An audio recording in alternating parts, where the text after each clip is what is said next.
How y'all doing? It's Rob Burnham, here, Preacher Man R&B, and this is another episode of Retro TV 91. This time I'm doing another episode of movie reviews. This time I'm reviewing Thor, Love and Thunder. What happens with Thor, Love and Thunder, it starts out with Thor right before he becomes God Butcher. And the reason for this is because he calls on his people's God to help him and his daughter survive. Well, his daughter winds up dying, and then Thor stumbles upon his God. Well, the God pretty much tells Thor that there's no eternal prize for him or whatever, and all this other stuff, and they're there just for his amusement.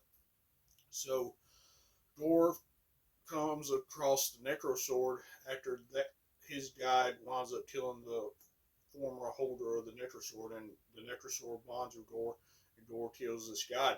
Well, after this, Thor is going on a killing spree to kill multiple gods, and what happens is Thor gets a whiff of this while him and the Guardians of the Galaxy is trying to help this planet, and their god has been killed by Thor, and there's this big war that's went out, and Thor and the Guardians of the Galaxy help these people, and then they get some more distress calls, and Thor sees a distress call from Lady Sif.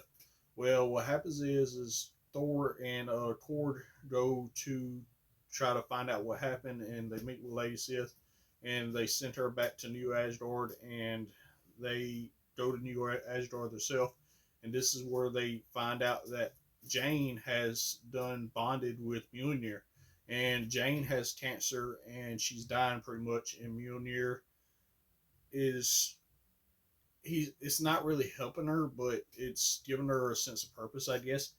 But she becomes female Thor, and her, Thor, Valkyrie, Cord, and the two goats that Thor got go to try to find the children that has been kidnapped by Thor, the God Butcher, and they're at the Shadowlands pretty much. And what happens is Heimdall's son is one of the kids that got kidnapped, and he's talking with Thor and giving them information of where they are, and Thor and his team first go to talk to Zeus and the rest of the gods.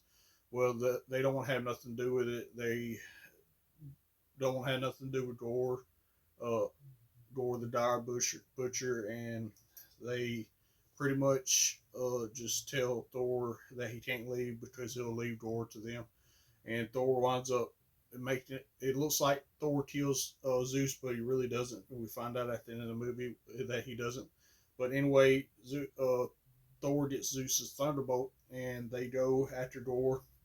This big infight happens at the end of the movie, and Gore winds up getting Stormbreaker, and Stormbreaker is the key to eternity. The reason he's trying to get the key to eternity is because he can wish all gods dead. Well, he's able to get to eternity, and right before he's about to wish that, Thor changes his mind and has him wish his daughter back to life. And what happens is Thor the God Butcher and Jane Foster both die in this instant, and Thor promises to raise Thor the God Butcher's daughter as his own, and that's what happens. And him and the Gore's daughter become this pretty much team of helping alien worlds and stuff like that.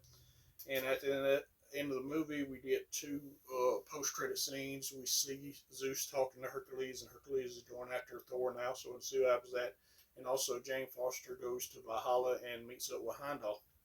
And other than that, that's all that really happened. My question for y'all is, now that Hercules is after Thor, what's going to happen with that? As always, Rob Burnham, here, Preacher Man R&B, signing out, guys. This is awesome. See you next time.